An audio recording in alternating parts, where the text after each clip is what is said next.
الحمد لله نحمده ونستعينه ونستغفره ونؤمن به ونتوكل عليه ونعوذ بالله من شرور انفسنا ومن سيئات اعمالنا من يهده الله فلا مضل له ومن يضلل فلا هادي له واشهد ان لا اله الا الله وحده لا شريك له واشهد ان محمدا عبده ورسوله وما بعد فقد قال الله تعالى في القرآن الكريم أعوذ بالله من الشيطان الرجيم بفضل بسم الله الرحمن الرحيم يا أيها الناس اتقوا ربكم الذي خلقكم من نفس واحدة وخلق منها زوجها وبث منهما رجالا كثيرا ونساء واتقوا الله الذي تساءلون به والأرحام إن الله كان عليكم رقيبا وقال نبينا صلى الله عليه وسلم لا يدخل الجنة قاطع அன்பிற்கினிய அல்லாஹ் நல்லடியார்களே, அல்லாஹ் சுப்ஹானஹு வ தஆலா எல்லா படைப்புகளையும் படைத்து முடித்ததற்கு பிறகு ஒரு படைப்பினம் அல்லாஹ்வுடைய அரிஷை பிடித்து தொங்கிக் கொண்டிருந்தது. அல்லாஹ்விடத்திலே முறையிட்டது, யா அல்லாஹ் هذا مقام عائد من قطيعة. என்னை துண்டித்து வாழ்பவர்களிடமிருந்து நான் பாதுகாப்பு தேட வந்திருக்கிறேன் யா அல்லாஹ் என்று கேட்கும் பொழுது அல்லாஹ் சுப்ஹானஹு வ தஆலா பதிலளிக்கிறான், அனல்லாஹ், நான் தான் இறைவன், அனர் ரஹ்மான், நான் தான் ரஹ்மான். என்னுடைய இந்த ரஹ்மான் என்ற வார்த்தையிலிருந்து பிரிந்து வந்ததுதான் ரஹம் என்ற வார்த்தை, சொந்த பந்தம் என்ற வார்த்தை. இதை யார் சேர்த்துக் கொள்வார்களோ நானும் சேர்த்துக் கொள்வேன், இதை எவர் துண்டித்து வாழ்வாரோ நானும் அவரை துண்டித்து விடுவேன் என்பதாக அல்லாஹ் சுப்ஹானஹு வ தஆலா கூறுகிறார். நபி ஸல்லல்லாஹு அலைஹி வஸல்லம் அவர்கள் கூறுகிறார். அல்லாஹ் தஆலா துண்டித்து விடுவார்னா என்ன? எந்த ஒரு கைரும் அவருக்கு வராது, எந்த ஒரு ரஹ்மத்தும் அவருக்கு இறங்காது, அல்லாஹ்வுடைய தொடர்பு அவருக்கு முற்றிலுமாக தடைபட்டு விடும். எனவே யாருவர் உறவை முறித்து துண்டித்து வாழ்வதற்கு அல்லாஹ் தஆலா கூறுவதாக ஸல்லல்லாஹு அலைஹி வஸல்லம் அவர்கள் கூறுகிறார். பாருங்களே, ஏராளமான பெரும் பெரும் பாவங்கள் இருக்கிறது, பெரும் பெரும் பாவங்கள், அதை விட்டும் நாம் தவிர்ந்திருக்கிறோம். ஒரு விபச்சார பாவம்னு தெரியுது, தவிர்ந்திருக்கிறோம். ஆனால் சிறு சிறு பாவங்களில் நாம் மாட்டிக்கொள்வதுண்டு. ஷைத்தான் அழகா சின்ன சின்ன பாவத்தை நம்மளை போட்டுருவான். ஆனால் ஒரு மிக பெரும் ஒரு பாவத்திலே இது ஒரு பாவம் என்று கூட கருதாமல் செய்யக்கூடிய ஒரு பாவம் தான் உறவுகளை துண்டித்து வாழ்வது. மிகப்பெரிய ஒரு பாவம் உறவுகளை துண்டித்து வாழ்வது. அல்லாஹ் தஆலா கட்டளை இடுகிறார். இந்த மார்க்கத்திலே கடமையான ஒரு விஷயம் உறவை பேணி வாழ்வது. அல்லாஹ் தஆலா சொல்றான், இன்னல்லாஹ யஅமுரு பில் அத்லி வல் இஹ்சான். அல்லாஹ் தஆலா அத்ல், நீதத்தையும் நீங்கள் நல்லுபகாரம் செய்வதையும் அல்லாஹ் தஆலா கட்டளையிடுகிறான். வ ஈதாஇல் குர்பா, உங்களுடைய சொந்த பந்தங்கள் நீங்கள் கொடுத்து உதவுவதையும் நல்லுபகாரம் செய்வதையும் அவர்கள் நல்ல முறையில் நீங்கள் நடந்து கொள்வதையும் அல்லாஹ் தஆலா கட்டளையிடுகிறான் என்பதாக தன்னுடைய திருமறை குர்ஆனிலே சூரத்து நஹ்ல் அல்லாஹ் பதிவு செய்து பார்க்கிறோம். அல்லாஹ் நல்லடியார்களே, இப்போ இந்த விஷயம் மார்க்கத்தில் கடமையான ஒரு விஷயம், மிகப்பெரிய பாவம் என்பதை நாம் இதை விளங்கணும். அல்லாஹ் இன்னும் சில ஆயத்தில் அல்லாஹ் சொல்றான், இன்னமா யதக்கரு உலில் அல்பாப், அறிவாளிகள் மட்டும்தான் இதை சிந்தித்துக் கொள்ள முடியும், அறிவாளிகள் மட்டும்தான் இதை சிந்தித்துக் கொள்ள முடியும். என்ன? வல்லதீன யஸிலூன மா அமரல்லாஹு பி அன் யூஸல, அல்லாஹ் எதையெல்லாம் சேர்ந்து வாழ சொல்லி கட்டளையிட்டு இருக்கிறானோ அதையெல்லாம் அவர் சேர்ந்து வாழ்வா. யாரு? அறிவாளி. அப்ப அல்லாஹ் எதையெல்லாம் சேர்த்து வாழ சொன்னானோ அதை சேர்த்து வாழ்வதுதான் அறிவாளி என்பதாக அல்லாஹ் சொல்லிட்டு அவர் அல்லாஹ்வை அஞ்சிக் கொள்வார்கள், மேலும் மறுமையை அவர்கள் அஞ்சிக் கொள்வார்கள். அதே போல நபி அவர்கள் சொன்னாங்க, மன்கான யுமினு பில்லாஹி வல் யௌமில் ஆகிர் ஃபல்யஸில் ரஹிமா, எவர் ஒருவன் அல்லாஹ்வையும் நாளை மறுமையும் அஞ்சிக் கொள்வானோ, ஈமான் கொள்வானோ, அவன் உறவை சேர்த்து வாழ்வார். அல்லாஹ் இருக்கானவனா பாவம் செய்ய மாட்டான். நாளை மறுமையிலே கூலி இருக்கு, நம்முடைய பாவத்திற்கு நாளை மறுமையிலே கூலி கிடைக்கும், தண்டனை கிடைக்கும் என்று அவன் விளங்கினால் அவன் உறவை முறித்து வாழ மாட்டான், பாவம் செய்ய மாட்டான். இது எல்லாம் ஈமான் கொள்ளவில்லை என்றால் உறவை முறித்து பெரும் பெரும் பாவங்களை செய்வான். எனவே அல்லாஹ் தஆலா சொல்றான், ஒரு முஃமின் சிலத்துர் ரஹம், உறவை பேணி வாழும் என்பதாக அல்லாஹ்வும் நபி ஸல்லல்லாஹு அலைஹி வஸல்லம் சொல்வதை நாம் பார்க்க முடிகிறது. இன்னைக்கு அல்லாஹ் நல்லடியார்களே, இந்த உறவை பேணி வாழ்வதிலேயே முக்கியமான ஒரு விஷயம் என்ன? நம்முடைய பெற்றோர்களை பேணி வாழ்வது, அவங்களுடைய உறவை பேணுவது. பலருக்கும் உறவை பேணுவதுனா நம்முடைய பெற்றோர்களுக்கு உறவை பேணுவதில் மட்டும்தான் நினைத்துக் கொண்டிருப்பார்கள். அதை கடந்து இன்னும் நம்முடைய சகோதரர்கள், நம்முடைய தாயினுடைய சகோதரர்கள், தந்தை சகோதரர்கள், ஏராளமான உறவினர்களை எல்லாம் பேணி வாழக்கொள்ளி இந்த இஸ்லாமிய மார்க்கம் கட்டளை இருக்கிறது. அல்லாஹ் தஆலா தன் திருமறையிலே கூறுகிறான், வஅபுதுல்லாஹ வலா துஷ்ரிகு பிஹி ஷைஆ. அல்லாஹ்வை வணங்குங்கள், அவனுக்கு ஒருபோதும் இணை வைக்காதீர்கள் சொல்லிவிட்டு தௌஹீதை பத்தி பேசிட்டு அல்லாஹ்வுடைய பெயரை சொல்லிவிட்டு அல்லாஹ் என்ன சொல்றான்? ஒபில் வாலிதைனி இஹ்சானா, உம்முடைய பெற்றோர்களுக்கு நீங்க நல்லுபகாரம் செய்து கொள்ளுங்கள். இதுவரைக்கும் நம்ம கேட்டிருக்கோம். அல்லாஹ்வை தொடர்ந்து அல்லாஹ் பெற்றோர்கள் உபகாரம் செய்ய சொல்றான் கேட்டிருக்கோம். அதுக்கு அடுத்ததாக அல்லாஹ் தஆலா வார்த்தையை சொல்றான், ஒபிதில் குர்பா, உம்முடைய சொந்த பந்தங்களுக்கும் நீங்கள் நல்லுபகாரம் செய்து கொள்ளுங்கள் அப்படின்ட்டு அல்லாஹ் சுப்ஹானஹு வ தஆலா கட்டளையிடுவதை நாம் இந்த ஆயத்தை நாம் பார்க்க முடியும். அல்லாஹ் நல்லடியார்களே, நபி ஸல்லல்லாஹு அலைஹி வஸல்லம் அவர்கள் தூதுத்துவத்தை கொண்டு வருகிறார்கள். எதெல்லாம் தூதுத்துவமா கொண்டு வந்தாங்க? இந்த சிலைகளை எல்லாம் நான் உடைக்க வேண்டும், அல்லாஹ் ஒருவன் என்று நான் உறுதிப்படுத்த அல்லாஹ் என்னை தூதுத்துவமாக அனுப்பியிருக்கிறான் அப்படின்னு சொல்லுவாங்க. அம்ர் பின் அபஸ ரலியல்லாஹு அன்ஹு நபியிடத்துல கேட்டாங்க, பிஐயின் அர்ஸலக யா ரசூலுல்லாஹ், நீங்கள் எதை கொண்டு தூதுத்துவத்தை அனுப்பப்பட்டீர்கள் என்று கேட்கும் பொழுது, நான் இந்த சிலையை உடைக்க அனுப்பப்பட்டேன், அல்லாஹ் ஒருவன் தான் சொல்றதுல அனுப்பப்பட்டேன் அப்படின்னு சொல்வதற்கு முன்பதாக நபி அவர்கள் சொல்லக்கூடிய வார்த்தை என்ன? சிலத்துல் அர்ஹாம், அல்லாஹ் என்னை உறவை பேண சொல்லி அல்லாஹ் என்னை தூதுவராக என்னை அனுப்பினான் அப்படின்னு நபி ஸல்லல்லாஹு அலைஹி வஸல்லம் அவர்கள் முக்கியத்துவம் கொடுப்பதை நாம் வந்து பார்க்க முடிகிற சகோதரர்கள். நபி ஸல்லல்லாஹு அலைஹி வஸல்லம் எந்த அளவுக்கு இந்த சிலத்துல் ரஹமை பேணி வாழ்ந்திருக்க முடியும்? ஜிப்ரீல் அலைஹிஸ்ஸலாம் அவர்கள் நபியிடத்துல வராங்க, முதல் முறையாக வஹீயை கொண்டு வராங்க. யக்ரா பிஸ்மி ரப்பிக்கல்லதி ஹலக் அப்படினு கட்டி பிடிக்கிறாங்க. சொல்லுங்கங்கறாங்க. நபி அவர்களுக்கு ஒரே பயம். தன்னுடைய வீட்டுக்கு ஹதீஜா ரலியல்லாஹு அன்ஹா அவர்கள் ஓடி வருகிறாங்க, சம்மிலூனி சம்மிலூனி சம்மிலூனி, என்னை போர்த்துங்கள் போர்த்துங்கள் போர்த்துங்கள் என்பதால். ஹதீஜா ரலியல்லாஹு அன்ஹா அவர்கள் பார்க்கறாங்க. நபி அவங்க சொல்றாங்க, லகத் ஹஷீது அலா நஃப்ஸி, ஹதீஜாவே என்னுடைய உள்ளத்தை நான் அஞ்சுகிறேன், ஹதீஜாவே என்ன பாவம் செஞ்சேன்னு தெரியல அப்படின்னு பயந்த நிலையில ஹதீஜா ரலியல்லாஹு அன்ஹா சொன்ன வார்த்தை என்ன தெரியுமா?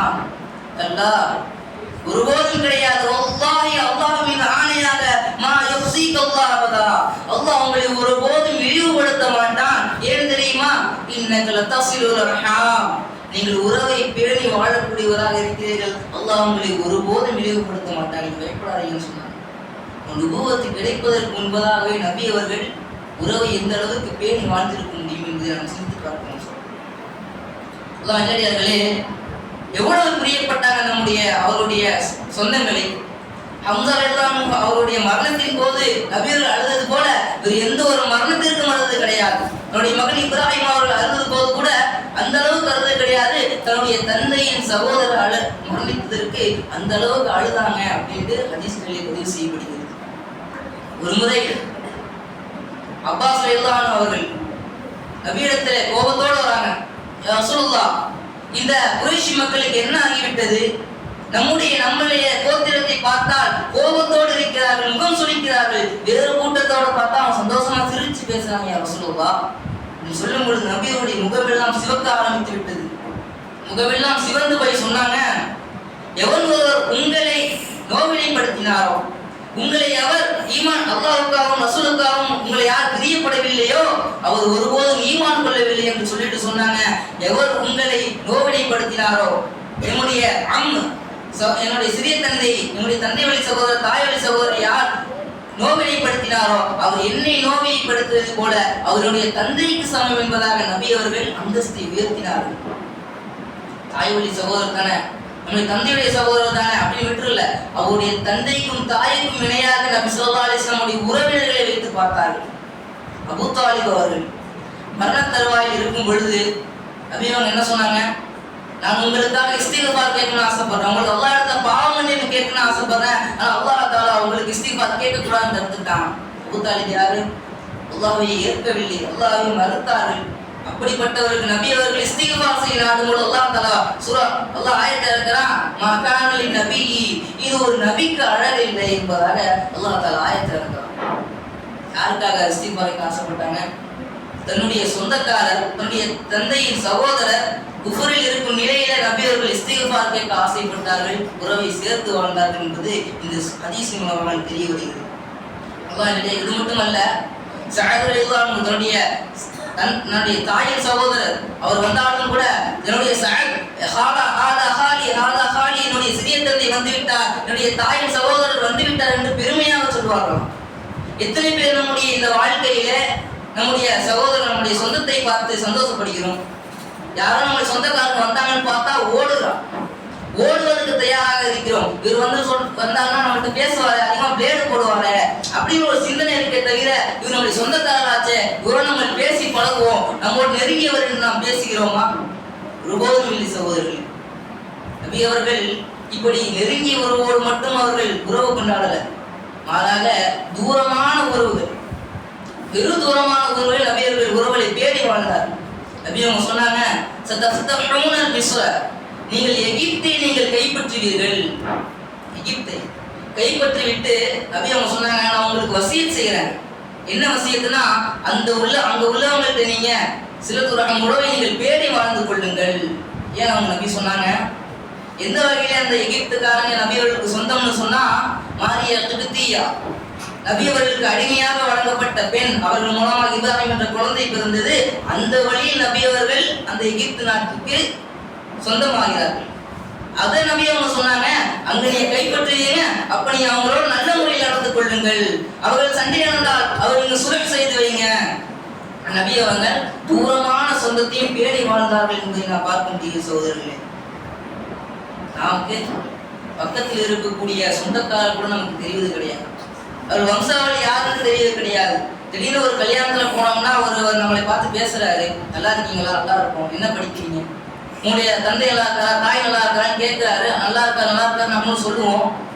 நான் யாருன்னு தெரியுதா அப்படின்னு கடைசியில கேட்கும் பொழுது முடிக்க வேண்டியது யாருன்னு தெரிவதில்லை. இன்றைய குழந்தைகளுக்கு தன்னுடைய சொந்தக்காரர்கள் உறவினர்கள் யாருன்னு தெரியாமல் வாழ்ந்து கொண்டிருக்கிறோம். நபி அவர்கள் அன்றே சொன்னார்கள், தஅல்லமு மின் அன்சாபிக்கும், உங்களுடைய வம்சாவளி, உங்களுடைய அந்த வழித்தோன்றல்களை நீங்கள் கற்றுக்கொள்ளுங்கள், உங்களுடைய பிள்ளைகளுக்கு நீங்கள் கற்றுக்கொள்ளுங்கள். நபி அவர்கள் சொல்வதை நாம் பார்க்கிறோம். ஆனால் இந்த காலத்தில் உறவினர்கள் யார் என்று தெரியாமல் வாழ்ந்து கொண்டிருக்கிறோம். உறவினர்கள் யார் என்று தெரிந்தால் அவருக்காக துஆ கேட்பார்கள், அவருடைய பெயர் சொல்லி துஆ கேட்கக்கூடிய வாய்ப்பு கிடைக்கிற சகோதரர்களே. எனவே உங்களுடைய பிள்ளைகளுக்கு நீங்கள் உங்களுடைய சொந்தத்தை யார் என்று நீங்கள் கற்றுக் கொடுக்க நபி அவர்கள் கட்டளையிட்டிருக்கிறார். நபி அவர்கள் மட்டுமல்ல, சஹாபாக்கள் உறவை பெறுவதற்கு எவ்வளவு போட்டி போட்டாங்க தெரியுமா?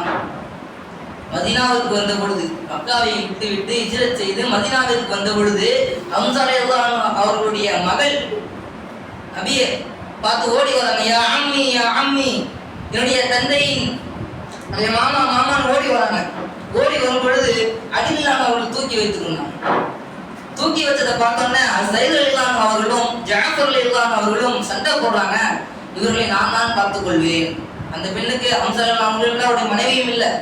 அப்படி இருக்கும் பொழுது இந்த பெண்ணை நான் பார்த்துக்கிறோம் 3 பேரும் சண்டை போடுறாங்க. அப்ப நபி இடத்துல வராங்க, யா ரசூலுல்லாஹ், அலிலான்னு சொல்றாங்க, இவருடைய தந்தையின் சகோதரின் மகள் யா ரசூலுல்லாஹ், நான் பார்த்துட்டேன். ஸைத் ரலியல்லாஹு சொல்றாங்க, யா ரசூலுல்லாஹ், நீங்கள் ஹம்ஸா ரலியல்லாஹு அவர்களை எனக்கு சகோதரராக ஆக்கி வைத்தீர்கள், என்னுடைய சகோதரின் மகள் இவர், நான் தான் பார்த்துக்கிறேன். ஜாஃபர் ரலியல்லாஹு அவர்கள் சண்டை போடுறாங்க, யா ரசூலுல்லாஹ், இவரும் என்னுடைய தந்தையின் சகோதரரின் மகள் யா ரசூலுல்லாஹ், மேலும் என்னுடைய மனைவியின் சகோதரர் தான் யாரு? ஹம்ஸா ரலியல்லாஹு அவர்கள். எனவே நான் தான் இதுக்கு தகுதியானவர்கள் கேட்கும் பொழுது நபி அவங்க சொன்னாங்க, நிச்சயமாக அல்-ஹாலத்து பிமன்சிலத்தில் உம்முடைய ஹாலா இருக்கிறாரே, உம்முடைய சித்தி, அவங்க உம்முடைய தாய்க்கு சமமானவள் என்று உடைய சகோதரிகளையும் தாய் தந்தையுடைய சகோதரிகளையும் நபி அவர்கள் தந்தையினுடைய தாயினுடைய அந்தஸ்திற்கு உயர்த்தி வைப்பதை நாம் இங்கு பார்க்க முடிய சகோதரர்களே. நீங்க அல்லாஹ் நல்லடியார்களே. அதே போல ஒரு மனிதர் வந்து கேட்டார், ரசூலுல்லாஹ், நான் அதிகமா பாவம் செஞ்சுட்டேன், மிகப்பெரிய பாவம் செஞ்சுட்டேன் யா ரசூலுல்லாஹ், நான் தௌபா செய்ய நினைக்கிறேன், நான் என்ன யா ரசூலுல்லாஹ் பண்றது, தௌபாக்கு நான் என்ன பண்றதுன்னு கேட்கும் பொழுது நபி அவங்க கேட்டாங்க, அல்லக உம்முன், உமக்கு தாய் இருக்கிறார்களா? அந்த நபர் சொன்னார், இல்லை யா ரசூலுல்லாஹ். அப்ப மறுபடியும் கேட்டாங்க, அல்லக மின் ஹாலா, உமக்கு ஹாலா இருக்கிறாரா, உம்முடைய தாயின் சகோதரிகள் யாரும் இருக்கிறார்களா கேட்கும் பொழுது, நாம் யா ரசூலுல்லாஹ், எங்களுக்கு இருக்கிறார் என்று சொல்லும் பொழுது, ஃபபிர்ரஹா, அவர்களுக்கு நீங்கள் நல்லுபகாரம் செய்யுங்கள். உம்முடைய தாய் இல்லை என்றால் என்ன, உம்முடைய தாயின் சகோதரிகள் நீங்கள் நல்லுபகாரம் செய்யுங்கள், அதை கொண்டு நீங்கள் தௌபாவை பெற்றுக் கொள்ளுங்கள் என்று சொன்னாங்க. ஓ, தாயினுடைய அந்தஸ்தில் யாரை வைக்கிறாங்க? தாயின் சகோதரிகளை நபி அவர்கள் வைத்து பார்த்ததை நம்ம இந்த ஹதீஸிலே பார்க்க முடியும். அந்த அளவுக்கு முக்கியத்துவம் கொடுத்து இந்த உறவுகளை பேணினார்கள் நபி ஸல்லல்லாஹு அலைஹி வஸல்லம் அவர்கள். மிக அல்லாஹ் நல்லடியார்களே, அதுபோல உறவுகளை பேணுவதற்கு நபி அவர்கள் எந்த அளவுக்கு ஆர்வம் கொண்டு இருக்கிறாங்க அப்படின்னு பார்த்தோம்னா, அடிமையை உரிமை விடுதல் இந்த மார்க்கத்தில் எவ்வளவு முக்கியமான ஒரு விஷயம். எந்த ஒரு பாவம் செய்தாலும் சரி அதை கஃபாரா கொடுக்கணுமா, நீங்க அதுக்கு பரிகாரம் செய்யணுமா, முதலாவது இந்த மார்க்கம் சொல்லக்கூடிய விஷயம், நீங்கள் அடிமையை உரிமை விடுங்க. அடிமை இருந்தா முதல்ல உரிமை விடுங்க. இந்த இஸ்லாமிய மார்க்கம் சொல்ற முதல் கடமை அடிமையை உரிமை விடுங்க. ஒரு முறை மைமூனா ரலியல்லாஹு அவங்க வராங்க, யா ரசூலுல்லாஹ் நான் ஒரு அடிமை உரிமை விட்டேன் அப்படின்னு சொல்றாங்க. அவங்க நபி ஸல்லல்லாஹு அலைஹி வஸல்லம் கேட்டாங்க, உங்களுடைய சொந்தத்திற்கு நீங்க அந்த அடிமையை கொடுத்து உதவி இருக்கலாம்ல, நீங்க செய்த இந்த சதக்காவை விட மிக சிறந்தது அந்த விஷயம் சொன்னாங்க. அப்ப அடிமையை உரிமை விடுவதை விட மிக சிறந்த ஒரு விஷயம் என்ன? தன்னுடைய சொந்தத்திற்கு உதவி செய்வது, அவர்கள் கஷ்டத்தில் அவர்களை தூக்கி பிடிப்பது என்பது இந்த ஹதீஸ் மூலமாக நமக்கு தெரிய வரக்கூடிய ஒரு கருத்து என்பதை நாம் விளக்க வேண்டும். நல்லடியார்களே, சதக்கா என்று வந்து விட்டால் நம்முடைய ஜக்காத்து பணமா இருந்தாலும் சரி, நமக்கு முதலில் நமக்கு தோன்றது விஷயம் என்ன? நம்முடைய உறவினர்கள் இருக்கிறார்களா, நம்முடைய உறவினர்கள் யாரும் கஷ்டத்தில் இருக்கிறார்களா என்று அவர்களுக்கு நாம் இந்த சதக்காவையும் இதையும் கொடுக்கணும். எத்தனை தேவையானவர்கள் இந்த உலகத்துல நம்முடைய இந்த ஊர்ல இருந்திருக்கலாம். நம்முடைய முதல் ப்ரெஃபரன்ஸ் என்ன? நம்முடைய நம்முடைய சொந்தத்திற்கு கொடுப்பதுதான் நபி அவர்கள் சொன்னாங்க. வெறும் இமாம்கள் என்ன செய்வாங்கன்னா, நம்ம இந்த ஜக்காத்து சதக்காவை நம்ம பிரிச்சு கொடுக்கறது இருக்கும். ஆனா இமாம்கள் எடுத்துக்கொண்டோம் என்றால் தன்னுடைய சம்பளத்தை, தனக்கு வர மாத வருமானத்துல 1/3 தன்னுடைய சொந்தத்திற்காக பிரித்து வைத்து விடுவார்கள். அப்படி வாழ்ந்தாங்க உலமாக்கள். நம்ம சதக்காவுடைய பொருளை நம்முடைய சொந்தத்திற்கு கொடுக்கிறோமா அப்படிங்கிறத நாம் சிந்தித்து பார்த்துக் கொள்ள சகோதரர்களே. ஒரு ஆயத்து நபி அவர்களுக்கு இருந்தது, வலன் தனாலுல் பிர்ர ஹத்தா துன்ஃபிகு மிம்மா துஹிப்பூன். நீங்கள் பிரியப்படும் ஒரு பொருளை நீங்கள் செலவு செய்யும் வரை நீங்கள் ஒருபோதும் நன்மையை பெற்றுக்கொள்ள மாட்டீர்கள். எந்த ஒரு நன்மையை நீங்கள் பெற்றுக்கொள்ள மாட்டீங்க, நீங்க உங்களுக்கு பிரியமானது நீங்கள் செலவு செய்யும் வரை அப்படின்னா. ஒரு நபித்தோழர் அபூதர் ஆங்கர் நபித்தோழர் நபியிடத்துல வராங்க, ரசூலுல்லாஹ் பீருஹா அப்படிங்கிற ஒரு தோட்டம், மிக மிக பிடித்தமான ஒரு தோட்டம், யா ரசூலுல்லாஹ் அந்த தோட்டத்தை நான் உங்களுக்காக கொடுத்துறேன், நீங்க வச்சுக்கோங்க. நபி ஸல்லல்லாஹு அலைஹி வஸல்லம் சொன்னாங்க, நீங்க என்ன செய்யுங்க, உங்களுக்கு சொந்தத்தில் யாரும் தேவையுடையவர் இருக்கிறாங்களா, அவர்களுக்கு நீங்க கொடுங்க. இதான் மாலும் ராபிஹும், மிகச்சிறந்த ஒரு லாபமான ஒரு விஷயம் என்று நபி ஸல்லல்லாஹு அலைஹி வஸல்லம் அவர்கள் சொல்லி, அந்த உங்களுக்கு பிரியமான விஷயத்தை எனக்கு கொடுப்பதை விட நீங்க உங்களுடைய சொந்தத்திற்கு கொடுத்து உதவுங்கள், இதுதான் மிக சிறந்த கூலி என்று சொன்னார்கள் நபி ஸல்லல்லாஹு அலைஹி வஸல்லம் அவர்கள். என்பதை பார்க்கிறோம். மிக உதாரணங்களே அதே போல அபூதர் ரலியல்லாஹு அவர்களும் அந்த சொந்தத்திற்கு கொடுத்தார்கள். அப்படி இந்த சதக்காவை கொடுக்கும் பொழுது நபி அவங்க சொன்னாங்க, சதக்காவிலேயே சிறந்த சதக்கா எது தெரியுமா? உங்களுடைய சொந்தத்திற்கு நீங்கள் கொடுப்பதுதான். ஏனென்று சொன்னால், நீங்கள் ஒரு மிஸ்கீனுக்கு கொடுப்பதை விட சொந்தத்திற்கு கொடுத்தீங்கன்னா அந்த உங்களுக்கு 2 கூலி கிடைக்கும். ஒன்று நீங்கள் உறவை சேர்ந்து வாழ்ந்த கூலி, இன்னொன்று நீங்கள் சதக்கா செய்த கூலி, 2 கிடைக்கும் என நபி ஸல்லல்லாஹு அலைஹி வஸல்லம் சொல்வதை நாம் பார்க்கலாம். இவ்வாறு உறவை பேணி வாழ்ந்தவர்களை உலமாக்கள் அறிஞர்கள் 3 வகையாக பிரிக்கிறாங்க. முதலாவது யாருன்னா, உறவை பேணி வாழ்வார், ஆனால் இவருடைய உறவு இவரை பேணாது, இவருக்கு எந்த ஒரு நலவுமே செய்யாது, ஆனா இவர் தேடி தேடி போய் அவர் நல்லுபகாரம் செய்து கொண்டு நல்ல உதவி செய்து கொண்டிருப்பார். இவர் முதல் வகை.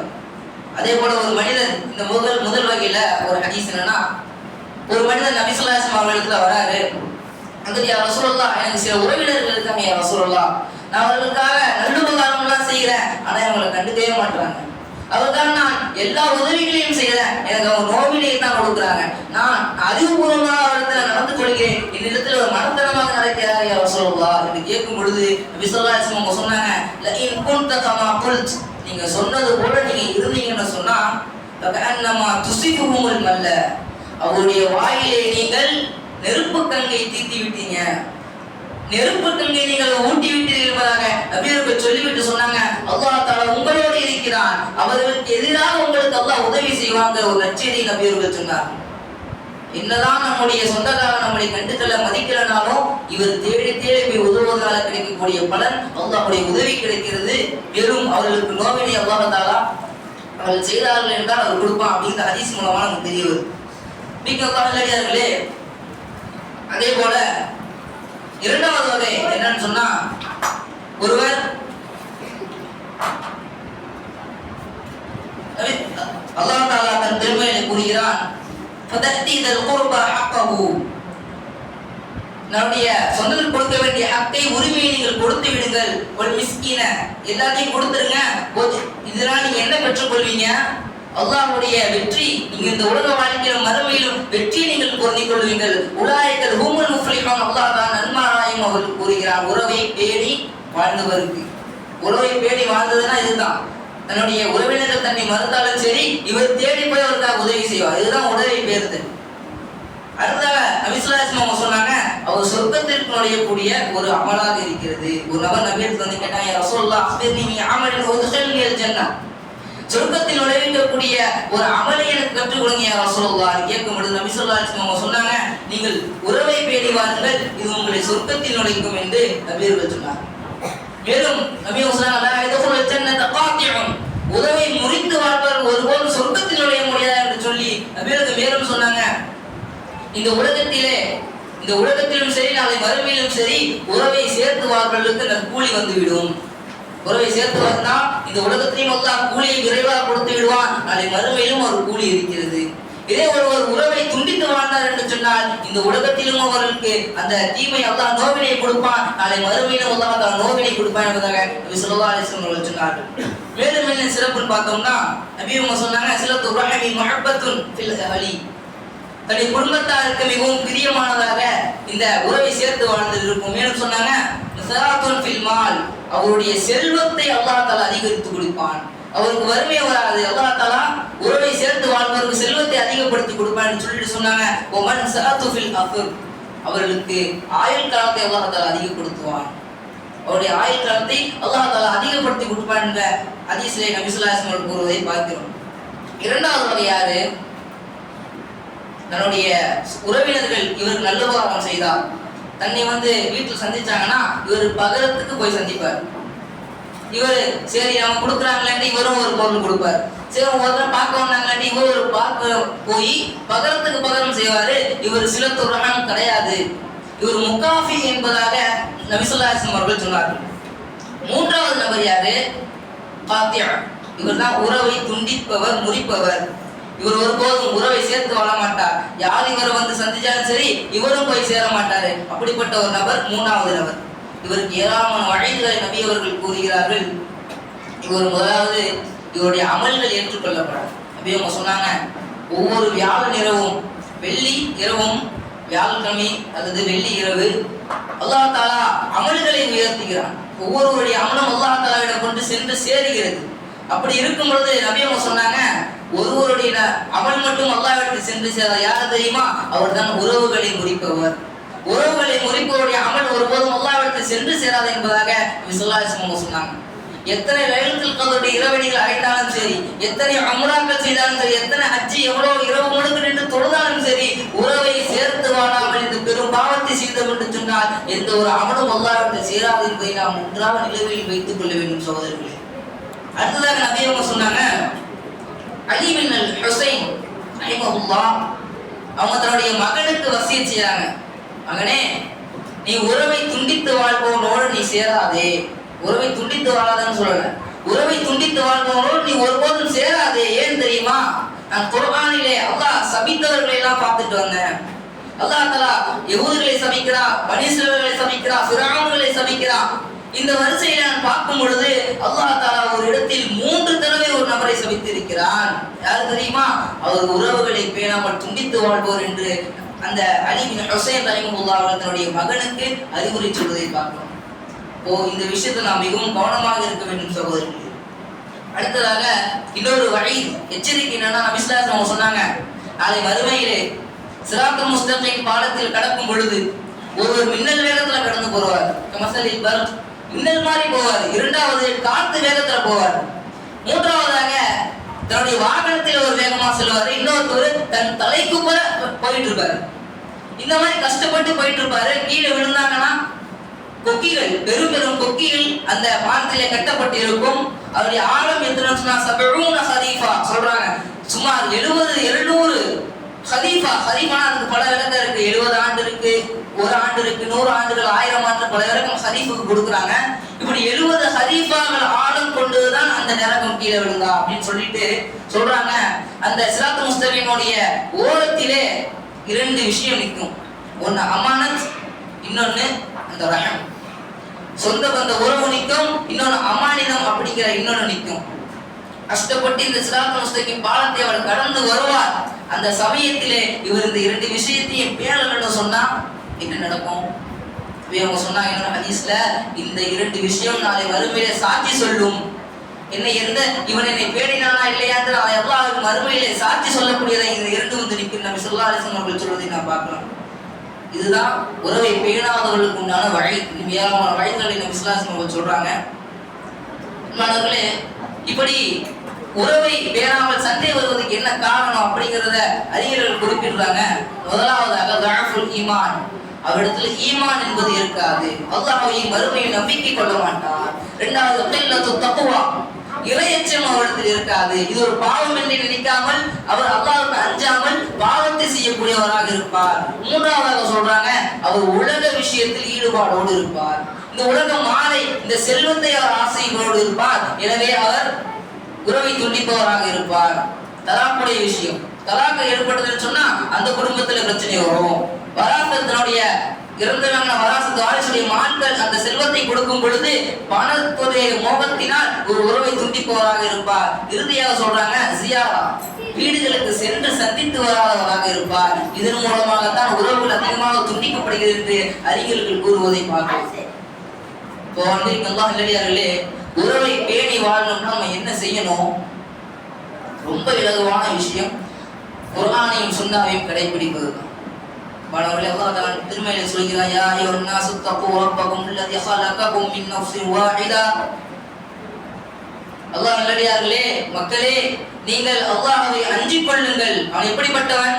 இந்த மனிதனை படைத்து அவனுக்கு ஒரு ஜோடியை ஆக்கி அவரிருந்து பல மக்களை உருவாக்கி உங்களுக்கு குடும்பத்தை கொடுத்தானே, நீங்கள் அஞ்சிக் கொள்ளுங்கள் என்று சொல்லிட்டு அல்லாஹ் சொல்றான்.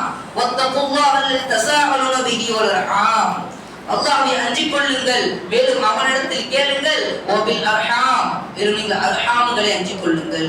அல்லாஹ்வை அஞ்சிக் கொள்ளுங்க, நீங்க உங்களுடைய சொந்த பந்தத்தையும் நீங்கள் அஞ்சிக் கொள்ளுங்கள், அதை பேணும் விஷயத்தை நீங்கள் அஞ்சிக் கொள்ளுங்கள். அல்லாஹ் தஆலா சொல்லிட்டு மேலும் சொல்றான். மேலும் இந்த தஸாஅலுன பில் அர்ஹாம் இந்த விளக்கம் சொல்றாங்க, நீங்கள் உங்களுடைய அர்ஹாம், உங்களுடைய சொந்த பந்தத்தை கூட நீங்கள் அல்லாஹ்விடத்தில் உதவி தேடுங்கள். அரபியருடைய வழக்கமாக இருந்த ஒரு விஷயம், அல்லாஹ்வை கொண்டு உதவி தேடிட்டு தன்னுடைய சொந்தத்தை சொல்லிட்டு உதவி கேட்பாங்க. இந்த மாதிரி இந்த கூட்டம், இந்த கோத்திரத்தை சேர்ந்தவன், இந்த குடும்பத்தை சேர்ந்தவன், உங்களுடைய சொந்தம் தான், உதவி செய்யுங்க அப்படின்ட்டு உதவி கேட்பாங்க. நபியர்களிடம் கூட பலரும் இது போன்று உதவி கேட்டிருக்கிறார்கள். அல்லாஹ் தஆலா அல்லாஹ்வையும் அஞ்சி உங்களுடைய சொந்தத்தையும் அஞ்சி கொள்ளுங்கள் இந்த சூராவில் ஏவுகிறார். மேலும் அல்லாஹ் சொல்றான், அல்லாஹ் வ இன்னல்லாஹ கான அலைக்கும் ரகீபா, அல்லாஹ் உங்களை கண்காணிக்கக்கூடியவனாக இருக்கிறார். நீங்கள் எவ்வாறு பேணுகிறீர்கள், அல்லாஹ்வுக்கு எப்படி அஞ்சுகிறீர்கள், உறவை எப்படி பேணுகிறீங்கன்னு அல்லாஹ் சுப்ஹானஹு வ தஆலா ரகீபா, கண்காணிக்கக்கூடியவனாக இருக்கிறான் அப்படின்னு அல்லாஹ் தஆலா சொல்றான். இதன் மூலமாக ஒரு குடும்பம் என்பது சிறப்பாக இருக்கும். நம்ம குர்ஆனை நாம் பற்றி பிடிக்கணும். இன்னொரு உதாரணம் சொல்லணும்னா, ஆயிஷா ரலியல்லாஹு அன்ஹா அவர்களை கதுப் செய்வாங்க, தூமத் அவர்கள் மீது அவதூறுபடுத்துவாங்க. அதுல யார் இருக்கானா, அபூபக்கர் ரலியல்லாஹு அன்ஹு அவருடைய ரொம்ப நெருங்கிய ஒரு சொந்தக்காரர் மிஸ்தாஹ் அப்படிங்கிறவரு. அபூபக்கர் ரலியல்லாஹு அன்ஹு அவங்க அதிகமான ஒரு உதவி செய்து கொண்டிருந்தாங்க, பல பொருட்களை கொடுத்து உதவி செஞ்சாங்க. அப்படி இருக்கும் பொழுது இவர் அவதூறு சொல்லிட்டாரு அப்படின்ட்டு அவர்களுக்கு கொடுக்க வேண்டிய பொருட்களை எல்லாம் தடை செஞ்சுட்டாங்க, நிறுத்திட்டாங்க. ஆயிஷா ரலியல்லாஹு அன்ஹா அவர்கள் மீதே நீங்க அவதூறு சொல்றீங்களா அப்படின்ட்டு தடை செய்தவுடன் அல்லாஹ் சுப்ஹானஹு வ தஆலா ஆயத்தை இறக்குறான், வலா யதலி உலில் ஃபضل மின்கும் வஸ்ஸஅத அய்து. அபூபக்கர் அவர்களுக்கு அல்லாஹ் தஆலா சொல்றான், நல்ல முறையில் தான் நீங்க பொருட்களை கொடுத்து உதவி செய்து கொண்டிருந்தீங்க, ஏன் இப்படி நீங்க உதவி நிறுத்தி கொண்டீங்க? உங்களுடைய உறவினருக்கு நீங்க உதவி செய்யுங்கள். அல்லாஹ் தஆலா கஃபூருர் ரஹீமாக இருக்கிறார், அவருடைய பாவத்தை மன்னிக்கக்கூடியவராக இருக்கிறார், அவர்களுக்கு உதவி செய்யும்பதாக அல்லாஹ் தஆலா இந்த ஆயத்தில் அபூபக்கர் அவர்களுக்காக இறக்குறான். அப்போ ஒரு குர்ஆனை நாம் விளங்கிக் கொண்டோம் என்று சொன்னால் நம்முடைய வாழ்க்கை, நம்முடைய குடும்பம் என்பது சிறப்பாக இருக்கும் அப்படிங்கிறது இதன் மூலமாக தெரிய வருகிறது. இரண்டாவது என்ன? சுன்னத்தை கடைபிடிக்கணும். நபி ஸல்லல்லாஹு அலைஹி வஸல்லம் அவர்களிடம் ஃபாத்திமா பின் கைஸ் ரலியல்லாஹு அன்ஹா அவர்கள் வராங்க. அவங்க தலாக் விடப்பட்ட ஒரு பெண்மணி. நபியிடத்துல வந்து, யா ரசூலல்லாஹ், ஒரு 2 நபர் எனக்கு ஹித்பா செஞ்சாங்க, பெண் பேசினாங்க, அவர் நான் திருமணம் முடிக்கலாமா? முதலாவது யாரு? அபூஜஹம் அப்படின்னா. யார் அபூஜகம் அப்படிங்கும் பொழுது நபி அவங்க சொல்றாங்க வலா யதஉ அஸாக வலா யதஉ அஸாஹு அன் ஆதிகிஹி, தன்னுடைய தோளில் இருந்து அவர் குச்சி எடுக்க மாட்டார், பார்த்துக்கோங்க. குச்சி எடுத்தாருன்னா அடிக்காம விட மாட்டார், கடுமையாக அடிப்பார் அப்படின்னு மட்டும் சொல்லிட்டாங்க, வேணாம்னு சொல்லி தடுக்கல. அது அவங்க அந்த பெண்ணுடைய விருப்பம். இரண்டாவதாக யாரும் கேட்கும் பொழுது முஆவியா ரலியல்லாஹு அன்ஹு அவங்க சொல்றாங்க. முஆவியா ரலியல்லாஹு அன்ஹு சொன்னாங்க, நபி அவங்க சொன்னாங்க அம்மா முஆவியா ஃபஸுலு லா மால லஹு, அவருக்கு எந்த ஒரு பொருளும் கிடையாதுப்பா, உங்களை அவர் பார்த்து கொள்ள மாட்டாரு அப்படின்னு கூட சொல்றாங்க. நீங்க அவர் திருமணம் செய்ய வேணாம்னு சொல்லல. மூன்றாவதாக நபி அவர்கள் ஒரு நபரை சொல்றாங்க, உசாமா பின் ஸைத் அவர்களை நீங்கள் திருமணம் செய்து கொள்ளுங்கள். இந்த பெண் வெறுக்கிறாங்க. ஏன்னு சொன்னா உசாமா பின் ஸைத் அவங்க ஒரு அடிமையா இருந்தாங்க, ஒரு கருப்பினம். எனவே ஃபாத்திமா பின் கைஸ் அவங்க வெறுத்தாங்க, இவங்களை போய் நான் கல்யாணம் செய்யுமா, சரிதான் நபி அவங்க சொல்லிட்டாங்களே அப்படிங்கிற ஒரே காரணத்துக்காக அந்த நபரை திருமணம் செய்து கொண்டார்கள். ஃபாத்திமா பின் கைஸ் பிறகு அறிவிக்கிறாங்க, அவங்க அறிவிக்கிறாங்க, எங்களுக்கு அல்லாஹ் சுப்ஹானஹு வ தஆலா ஏராளமான நலவுகளை கொடுத்தான், அவ்வளவு பரக்கத்துகளை எங்களுடைய வாழ்க்கையிலே அல்லாஹ் தஆலா ஆக்கினான். எந்த அளவிற்கு என்று சொன்னார், இருக்கக்கூடிய பெண்கள் எல்லாம் எங்களுடைய வாழ்க்கையை பார்த்து பொறாமைப்பட்டாங்க. அந்த அளவுக்கு எங்களுடைய வாழ்க்கையை அல்லாஹ் சுப்ஹானஹு வ தஆலா ஆக்கினான். என்ன காரணம்? நபியவருடைய பேச்சை கேட்டு வாழ்ந்தாங்க. அப்போ சுன்னாவையும் குர்ஆனையும் நாம் பற்றி பிடித்து வாழ்ந்தோம் என்று சொன்னால் இந்த குடும்ப உறவு என்பது ஒருபோதும் பிரிந்து விடாது, இணைத்து வாழக்கூடிய ஒரு பெரும் பாக்கியம் நமக்கு கிடைக்கும். அல்லாஹ் தஆலா பெரும் ரஹ்மத்தை சிலத்து ரஹ்மல வச்சிருக்கான். அப்படி அல்லாஹ் சுப்ஹானஹு வ தஆலா உறவை சேர்த்து வாழக்கூடிய பாக்கியத்தையும் நாளை மறுமையிலே நம் சொந்தங்களோடு சொர்க்கத்தில் இருக்கக்கூடிய பாக்கியத்தையும் உள்ள ரஹ்மான் தந்தருள் புரிவானாக. வாஹிர் தஅவானா அல்ஹம்துலில்லாஹி ரப்பில் ஆலமீன். அஸ்ஸலாமு அலைக்கும் வரஹ்மத்துல்லாஹி வபரகாத்துஹு.